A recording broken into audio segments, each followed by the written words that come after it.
चलिए इस वीडियो में हम बात करेंगे ईरान इजराइल अमेरिका के युद्ध की। जब हर वक्त ये लगता है कि अब युद्ध या खत्म हो जाएगा, अब सीज फायर होगा, अब सब कुछ सही हो जाएगा, तब उसके उल्टा ही कुछ होता है। एक बार फिर से इजराइल ने ईरान पर ताबड़तोड़ हमला शुरू कर दिया है। तेहरान में धमाके की गूंजें सुनाई दे रही हैं। नमस्कार, आप देख रहे हैं न्यूज़ 18 का डिजिटल प्लेटफॉर्म। मैं हूं आपके साथ श्रुति श्रीवास्तव। ईरान और इजराइल के बीच तनाव बढ़ गया है। ईरान ने रविवार की रात अचानक इजराइल पर जोरदार हमला बोल दिया। इसके बाद पश्चिम एशिया में एक बार फिर से युद्ध शुरू हो गया।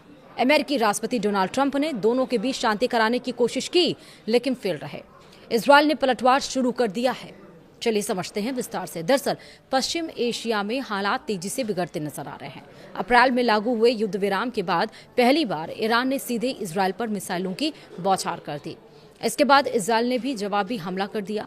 अमेरिकी राष्ट्रपति डोनाल्ड ट्रंप ने दोनों पक्षों को रोकने की कोशिश की थी, लेकिन नाकाम रहे। नेतन्याहू को उन्होंने फोन किया था, लेकिन उनकी बात नहीं मानी। जवाबी हमले के बाद इस्फहान, तेहरान में जोरदार धमाकों की आवाज सुनाई दी। इजराइल के मुताबिक ईरान ने सोमवार को उसके कई इलाकों की तरफ मिसाइलें दागी। हाइफा और नाजरीत को निशाना बनाए जाने की खबर भी है। इजरायली सेना ने कहा है कि उसके रक्षा तंत्र ने खतरों को रोकने के लिए कार्रवाई की और मिसाइलों को इंटरसेप्ट किया।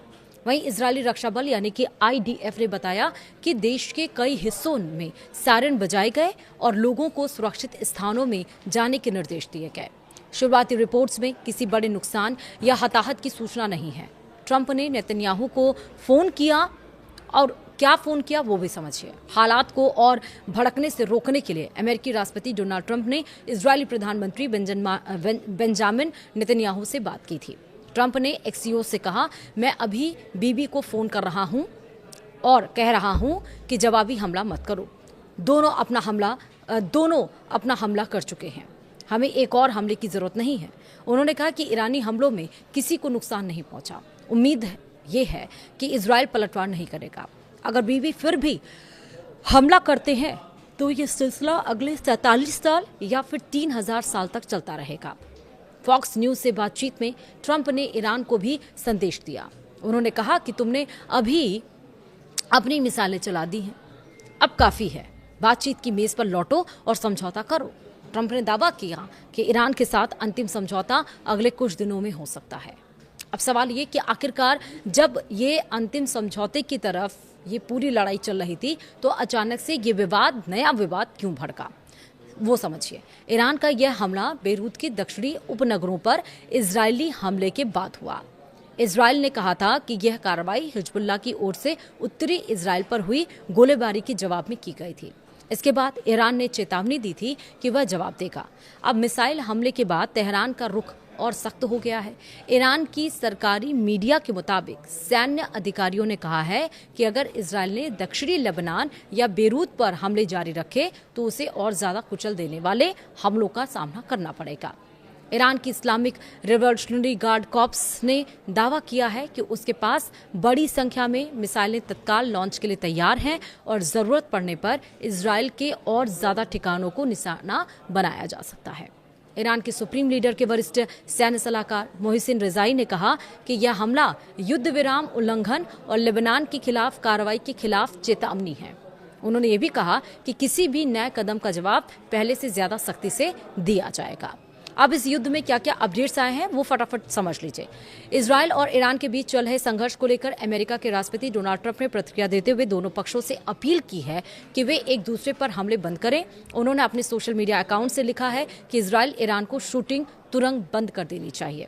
वहीं भारत पश्चिम एशिया में फिर से शुरू हुए हमले पर गहरा खेद व्यक्त करता है। ये घटनाक्रम अंतर्राष्ट्रीय समुदाय के लिए अत्यंत चिंता का विषय है, ये भारत कह रहा है।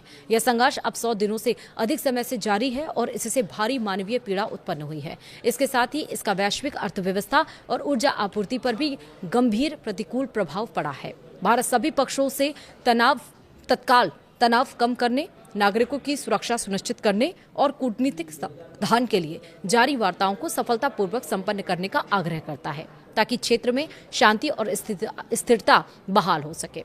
वहीं इजरायल ने दावा किया है कि उसकी वायुसेना ने सोमवार यानी कि 8 जून को ईरान के कई सैन्य ठिकानों पर बड़े पैमाने पर हवाई हमला किया।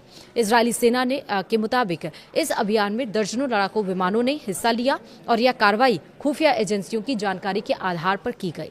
इजरायली सेना ने कहा है कि हमलों का निशाना ईरान के विभिन्न इलाकों में हाल ही में तैनात किए गए वायु रक्षा सिस्टम थे।